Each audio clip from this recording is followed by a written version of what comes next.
Well, people do business with people they like and trust and respect. And that's not possible if you're not being truly authentic. So real relationships are built on authenticity, and that's what creates lasting value. So whether it is customers you're doing business with, whether it's people you're trying to hire, or, investors and supporters you're trying to get, you have to be yourself to actually earn that. But here's something else that is different today. We are living in the age of AI where being able to stand out matters more than ever before. Because if everybody has access to the same infinite intelligence, then in effect, we're all homogenous now. Everyone looks the same because we're all using the same AI capabilities. The thing that will make each person different and therefore more valuable is what makes you uniquely you.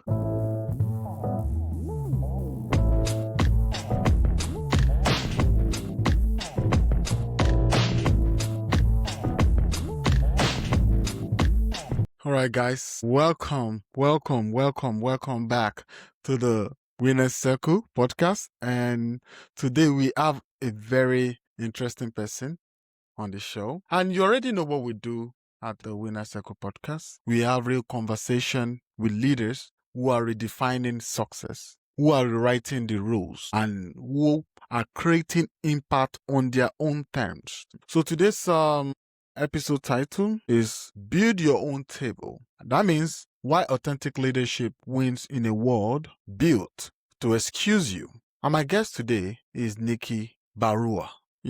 She's a serial entrepreneur, a keynote speaker, best-selling author, and globally recognized expert in helping people adapt to change and accelerate success. With over 25 years of experience, Nikki has helped global brand build, transform their culture and capabilities, while also inspiring leaders to reinvent how they lead, live, and succeed. One interesting thing about her is what she's currently doing with Flipwork. Her journey is powerful and is a reminder that belonging doesn't come from fitting in.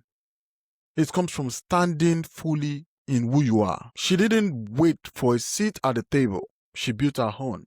So in this conversation, we'll explore authentic ways where we can build power, leadership without permission, and why owning who you are isn't just personal, it's transformational. With that, I would say, Nikki, welcome to the Winner's Circle podcast. Thank you for inviting me, Jay. I'm thrilled to be here. All right, you're welcome.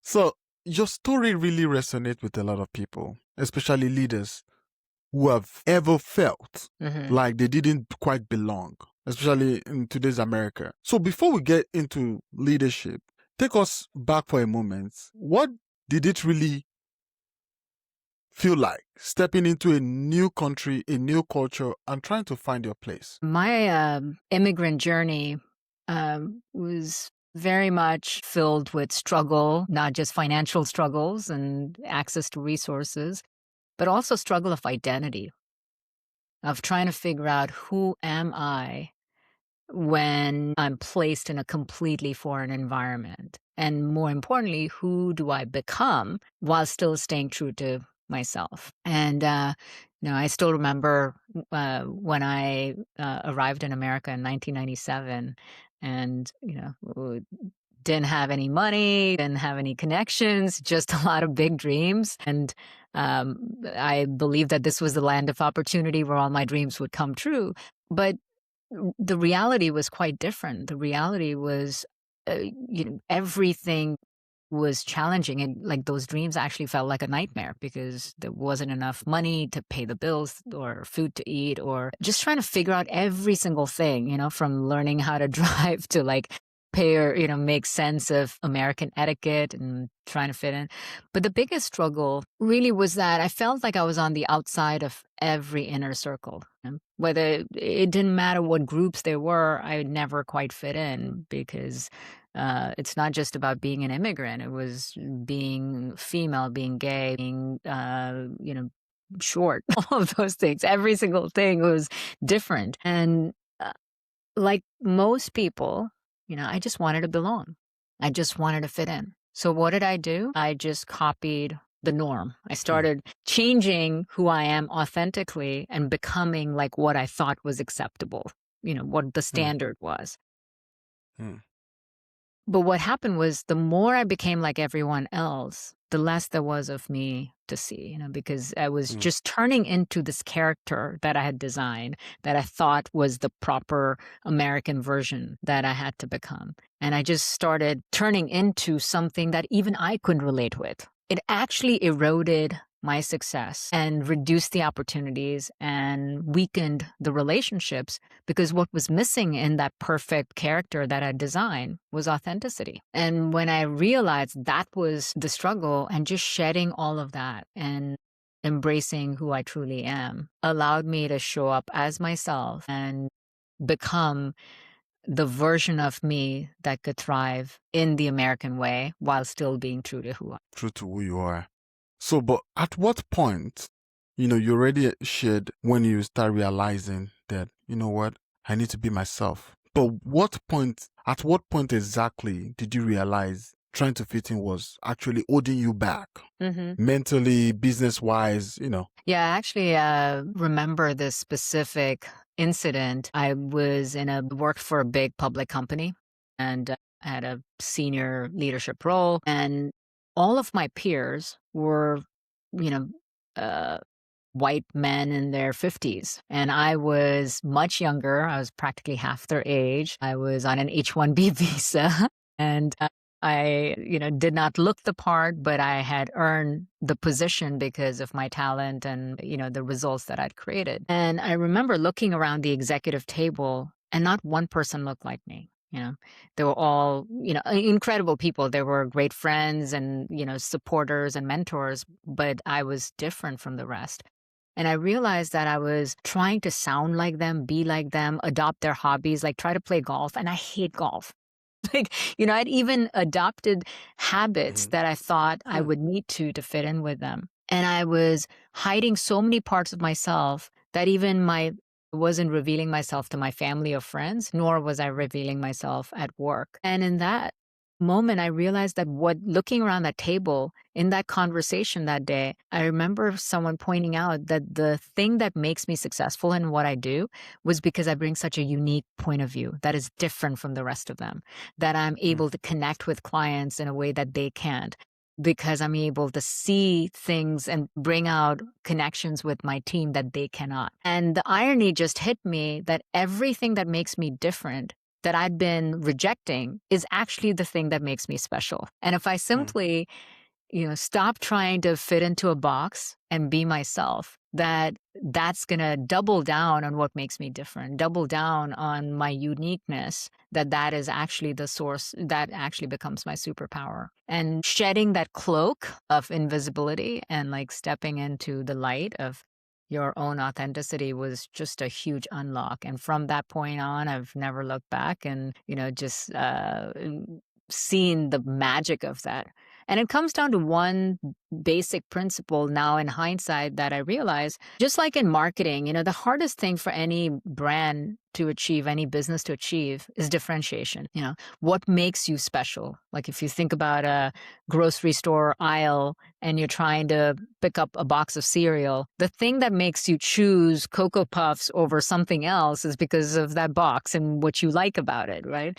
And it's the same thing for human beings. If we are all identical, then there's nothing special that is visible about what we are gifted with, what we can uniquely do, and what value we bring to the table. So embracing that, what makes you different, and recognizing that there's huge power in that is truly the way. It's truly the way. You said something very powerful, then in trying to belong, you started losing yourself. You don't like golf, but, you just had to do it. It's not what you want.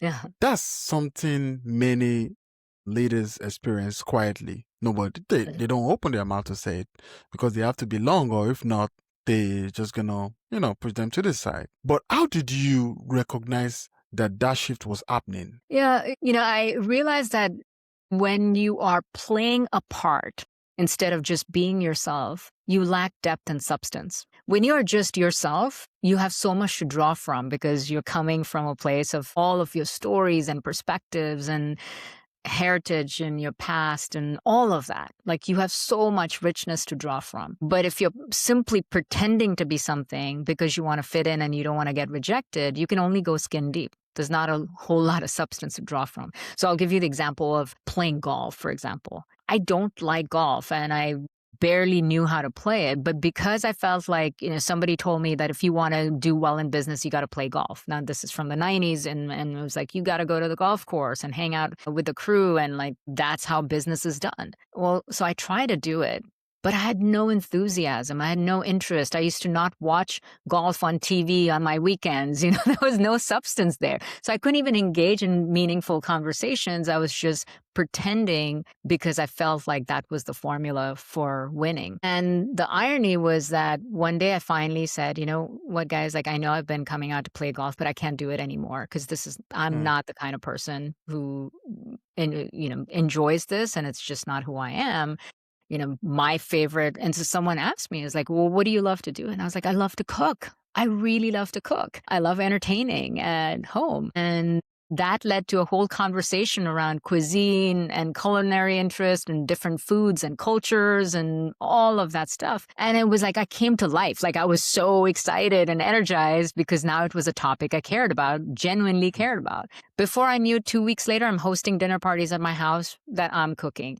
And you know what? I built a much better circle, a much more powerful network based on who I truly am and what I truly love to do just by being honest about it. Now that's powerful. And if you look at it, people often say there's a cost for you trying to be who you thought you needed to be. So what was the cost for you? What did it cost you to try, maybe a business deal canceled, or because you wouldn't play golf? What were the costs initially before people had no choice than to fall in line to what you choose to be? I think the price I chose to pay rather than the cost that was put on me. The price I chose to pay was shedding people and relationships that were superficial to begin with. What this does when you choose yourself, it exposes areas where there is inauthenticity, when it's built transactional, where, it's not really supporting who you are and your way, but doors will either open or doors will shut as soon as the truth is revealed. And you have to have the courage to let that door shut because there's 10 other doors that will open that are the ones you're meant to walk through. And that's the price you have to choose to pay. So in my case, there were certain relationships that disintegrated. There were certain partnerships that were built on sort of not real substance that did not last. But on the flip side, what I gained was just incredible opportunities that were truly aligned in terms of vision, values, and real relationships. All right. I love the idea of the topic we have today, which is building your own table. What does that really mean to you beyond the metaphor? That's, the word metaphor. So much of what we hope to achieve in our life, we put that in the hands of other people. Whether it's, landing that dream job that you have and you hope that company hires you and you hope your boss likes you and doesn't fire you, or when you're looking to build a business and you hope that investors will take a shot and take a chance on you. So many dependencies exist where you're hoping and wishing for a chance, and that power is in someone else's hands. And as someone who has been a minority, is a minority, and often operating in spaces that I'm the only at the table, whether it was as a woman who rose up high in leadership to like being an entrepreneur and a top female founder, to being in tech, or just being an immigrant who has built things that very other few people have. A lot of those situations could look around and say, I'm the only person here. It can be intimidating, and it does create a level of self-doubt to say, wait, how did I get there? Am I just lucky? Did someone do me a favor? Or do I actually belong? And do I actually have I earned it? So one part of it is how you look at yourself when you're the only. But the other part is, why am I the only? What is preventing access for other people to get to this? Is it that they need access to specialized knowledge? Is it they need access to relationships? Are there systemic barriers? Like, what are those things that are holding people back? And for me, that became the second part of the equation of, I know I've earned it, of having a seat at the table. But if this game was never designed for people like me, then playing by these rules is not going to actually change the equation. What does it look like to build my own table? And whether it was helping more women advance, whether it was helping more people step into entrepreneurship or scale their businesses to larger levels, or to become AI ready and not get left behind. Each time there's some kind of disruption, it creates another chasm, a new kind of haves and have-nots. There are people that, and it's not just about wealth. Sometimes it's about opportunity. Sometimes it's about access. It creates this divide where some people just get left behind. And you can bridge that gap by the standard rules. You have to redesign the system and you have to rethink the game. And to me, that's what building your own table looks like. And recognizing that it's not just about equitable opportunities. More importantly, it's about bringing something unique and different and valuable that does not exist. Something unique that does not exist. Interesting. So let's look at the authentic leadership as a context itself. A lot of people hear about it. And some say it's soft. Some say it's risky. You know, if you don't belong, you know the system. If you don't belong, they kick you out of the game. Just what they would say. So from your experience, why does authenticity actually make leaders stronger? Well, people do business with people they like and trust and respect. And that's not possible if you're not being truly authentic. So real relationships are built on authenticity, and that's what creates lasting value. So whether it is customers you're doing business with, whether it's people you're trying to hire, or, investors and supporters you're trying to get, you have to be yourself to actually earn that. But here's something else that is different today. We are living in the age of AI where, being able to stand out matters more than ever before. Because if everybody has access to the same infinite intelligence, then in effect, we're all homogenous now. Everyone looks the same because we're all using the same AI capabilities. The thing that will make each person different and therefore more valuable is what makes you uniquely you. And when you lead from that place, you are bringing something to the table that ChatGPT can spit out. Your stories, your lived perspective, lived experience, your unique perspective, your scars, your struggles, all of those things are what provide like that richness that an LLM cannot spit out. And without that, we all look like the exact same robots. So we're going to say AI versus human. Human will always win because there's a emotional touch to that. So I know you mentioned earlier, you talked about, setting up your own table in the midst of an organization that is not set up for a person like you, just like you said. The real pressure that come with, especially if you're a woman, immigrant, even minorities. There's no written rules, but they just believe you have to conform to unspoken rules. So how do you advise leaders to navigate systems that were designed with them in mind? And also, how do you stay authentic without feeling like you need to constantly fight the system? Yeah, that's a great question. There's two things you have to keep in mind. You have really two choices. You can either assimilate and blend in completely and lose yourself, right? Because you're trying to fit in and get accepted and feel like you belong, which is what I did early on. Or you can acculturate. And acculturation means that you understand the norms and the etiquettes and the rules of that environment, and you conform to the standards, but you don't conform in a way that loses your own identity and your authenticity. And acculturation allows us to fit into a system, because you understand the rules of the game. So a simple example is join a Wall Street company. Acculturation is recognizing what the dress code is. It's the expectation of how you're supposed to be if you're going to work on Wall Street. But if you work in Silicon Valley, well, it looks totally different. So if you show up like a Wall Street banker in a Silicon Valley startup, you're not acculturating. You're going to stick out like a sore thumb. So it's understanding what the norms are. But if you're someone who's like, you know what, even on Wall Street, like I wear blazers instead of dark suits, or, I'm still going to have something that represents my culture or my background, you can bring that to the table, but you have to understand what the norms are. But if you fully conform and have nothing left that's unique to you, not only do you not stand out, but more importantly, you lose yourself. Lose yourself. That's the word. You lose yourself. And you don't want to lose yourself. You want to be yourself. You want to be the body spreading your own gospel as an individual. So, and if I look at, your profile, you spent decades helping organizations transform culture. Why do you think the traditional leadership models are failing? Yeah.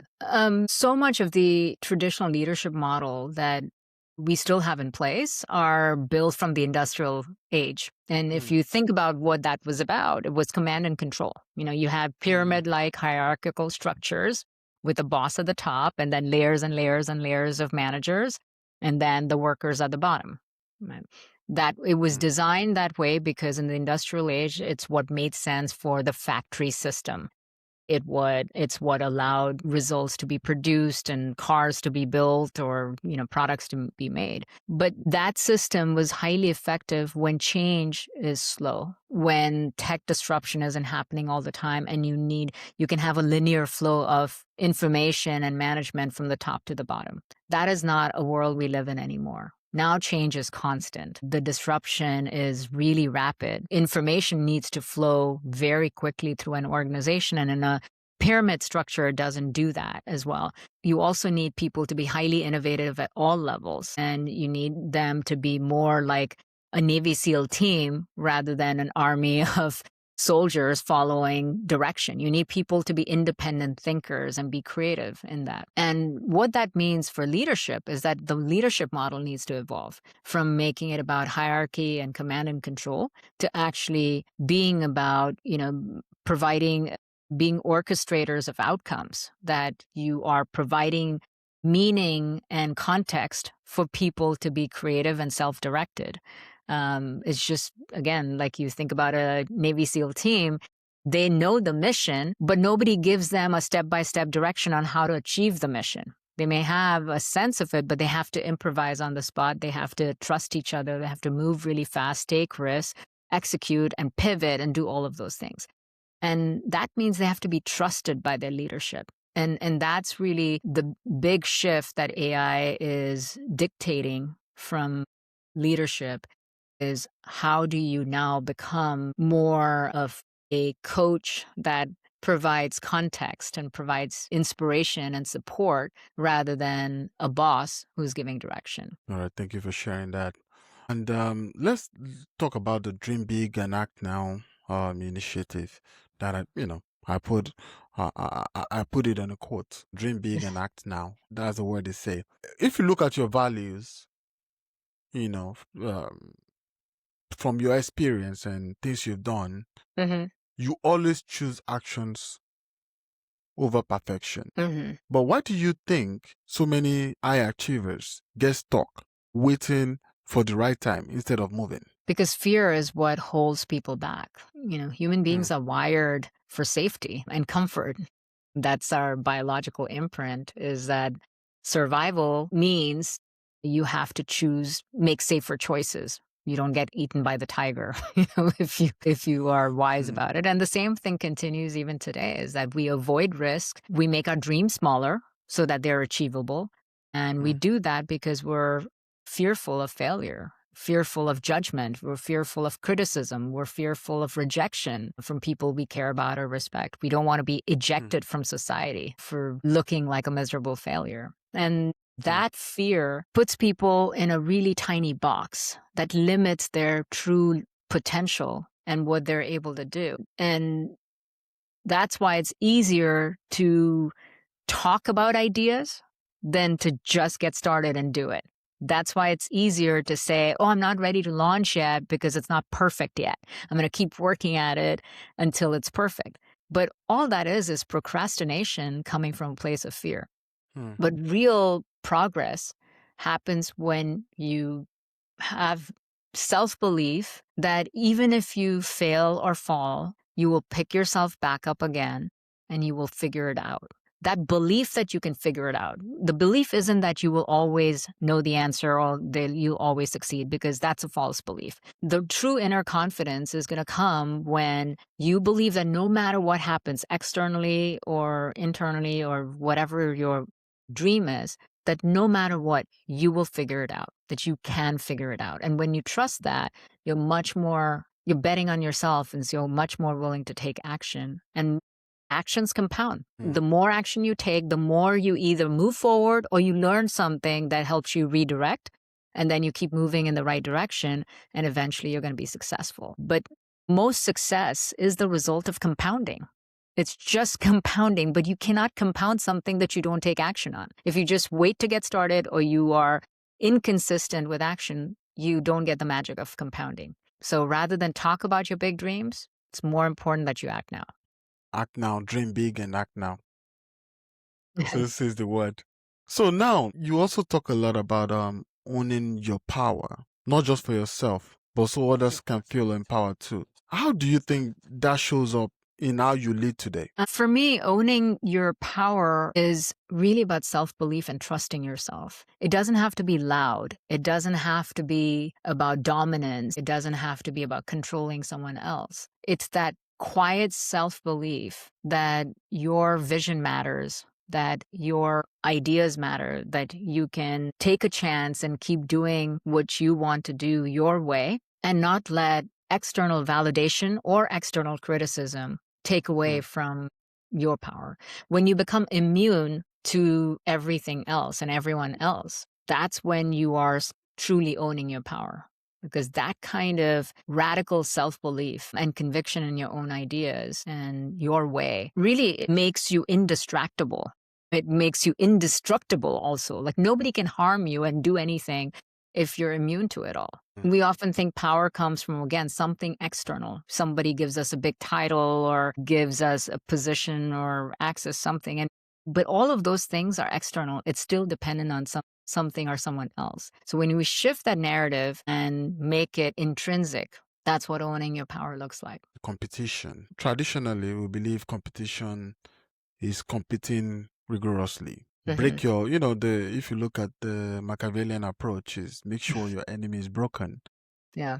So they say. But I know that doing the research about you, I figured that your value is you live by, the value you live by is lifting others instead of competing. And it's a little bit, interesting because we live in a world that celebrates individual wins. Why is community such a powerful leadership strategy? Look, it simply comes down to how you view the world. Either you have a mindset of scarcity and you think there's so little that you got to fight for it and destroy your competition in order to get it. It's a zero-sum mentality. You think if someone else wins, you lose, and so you have to be the winner in that. And so it's a scarcity mindset when you think of it that way. But on the other hand, if you have an abundance mindset and you believe that there are limitless resources for everyone, the more you create, the more there is for everyone. And you can actually play a positive sum game where it's win-win-win all around, and you can create more together, then it actually allows you to collaborate even with competitors and find ways where you can achieve more together. And I've found that to be a really winning strategy in business all along, because there are numerous experiences I've had where instead of feeling threatened of who wins and who loses, building a relationship and actually building collaborations or working in an ecosystem with others in the same industry has allowed me to get larger deals, has allowed me to create revenue sharing models with others, allowed me in one case to even exit a business to a competitor just because there was a relationship there. So it's at its core, it comes down to how do you view the world? Do you see the world shrinking or do you see the world expanding? When you think there's more, you approach business very differently. But that doesn't mean it's not having a competitive spirit. It just means you can still compete for excellence. You just don't have to think of it in a zero-sum way. So you don't have to think of it in a zero-sum way. That's interesting. So for someone listening, who have learned and gathered a lot of wisdom from you today, and who also feels like they're still on the outside, they're Hmm. looking in, what's one truth you've learned so far you want them to hear today? When you are not authentic, you're hiding in shadows and it doesn't allow people to see you. And when people can't see you, they can't help you, they can't connect with you, they can't welcome you into their circle. So the most important thing you have to do is step into the light of your own authenticity. And when you are visible as yourself, the right connections and the right opportunities will come. So instead of trying to see all the differences, focus on yourself and make yourself visible. Step into the light and be visible. Interesting. So if you had to leave them with a challenge, one mindset. The most important mindset shift that for me has been absolutely breakthrough is think about getting into rooms where your future is someone else's present. Too often we stay comfortable in what is familiar to us, in spaces where we already belong, where we feel safe. And it feels risky and scary to go into unfamiliar territories. But unless you put yourself in those spaces, you're not going to transform either. So think about how do who do you truly want to be? What kind of future do you want? And think about spaces or people for whom that future is their reality. And as uncomfortable as it may be, put yourself in those spaces. Put yourself in those spaces. So I share a lot of resources on my personal website on nikkibarua.com. That's certainly a great place to, get access. I write a weekly newsletter that really talks about authentic leadership, particularly in the age of AI. Also, my book is on Amazon, Beyond Barriers, and that's a great resource to really find your true self and be successful on your own terms. So as we begin to round up, I always do what they call the rapid fire. All right. So one belief leaders need to unlearn. That what got them here will make them successful in the future. Experience is not a guarantee of success. Interesting. So one interesting part of what you just said right now, the experience is not a guarantee of success. One of the guests I brought in earlier before now, spoke about experience is not a guarantee of success, and he has to continue reinventing himself. Had to sell $100 million worth of company and still had to start all over like he's a newbie, which is great. So Yeah, it's one always have a sign, day one rookie mindset. I think that's critical because often successful people become very sure of themselves because there's a formula that worked. But remember that formula worked at a certain time in a certain context. And particularly today, we're living in such fast changing times. It's not a guarantee that it's going to work. So, what's more important is to have a beginner's mindset and be willing to learn every day and go it with that humility and curiosity. I think the most important thing that people have to keep in mind right now is that AI is changing work faster than people can change how they work. We're so used to doing work the way we've learned it. For the last 10, 20 years, you might be doing your job a certain way, running your business a certain way, right? We've learned something that becomes muscle memory, it becomes autopilot. And that's dangerous because you are going to get left behind if you don't reinvent not just how you work, but who you are in the context of AI, because AI has made so many things possible to do without any human intervention. You don't need the human anymore to do so many parts of that job. That if you're still doing it the old school way, somebody else out there is doing it in a whole new way and is 10xing their success while you're getting left behind. And the worst part is you may not even know it. So what's important is to really examine and make it a creative exercise, like, a blank canvas of if you had to redesign your job or your business today from scratch in the context of putting AI at the center, not yourself at the center, but putting AI at the center, what would that look like? How would it change the processes, the tools, the systems, the culture, the norms, what you do every day, how you think, how you decide, where you choose to focus, what parts you let go, what parts you unlearn, all of those things. When you do that exercise of reinvention, that's when you discover just the extraordinary possibility of becoming truly exponential. Because I think that, there's so much fear around AI replacing people, and there's a sort of dystopian view of everything, going dark. But I think there's a very optimistic future ahead where AI is actually used to amplify what makes us uniquely human. Our creativity, our compassion, our empathy, our judgment, our wisdom, like it amplifies all of those qualities, and it allows us to shed the parts that frankly are not good use of our time anyway. The grunt work, the repetitive work, the boring stuff. Why would you want to keep holding on to that? What if you could release 80% of your capacity and had AI do all of that? How would you redeploy that release capacity into something higher value? How do you operate in your zone of genius doing things that only you can bring to the table? And that's really about owning your power and being your authentic self and shedding the parts that we were required and expected to do because that was the old way. But now you have a chance to embrace a new way and create a whole new future for yourself. All right. Thank you so much for sharing. That's a powerful word. To round it off, continuing with the rapid fire, one daily practice that keeps you grounded in who you are. I have a daily thinking time practice. I have a designated time and a designated spot in my favorite armchair that is big and huge where I can sink in, and I sit there with my notebook and my pen, and every day I ponder one question that I write down my thoughts about it, but a dedicated 30 minutes of just thinking, because we often don't create space for real thinking. We just take action, or we move about our days, or when there's a question that comes up, we just Google it or ask ChatGPT, but we don't put in the time for real critical thinking. And for me, that daily practice isn't just about work. It's just life, being fully present. And that thinking time connects me to a deeper sense of purpose, provides the context of why I've made the choices I've made, and also fills me with gratitude. A conversation. Nikki Barua. Barua. Yes, Barua. You can check her out on LinkedIn. So thank you so much for all the information you shared with us today. Because if you look at it, leadership isn't about fitting into a box. It's about expressing, being yourself, owning your voice, leading with courage, and having the confidence to build spaces where authenticity is not just accepted, but is celebrated.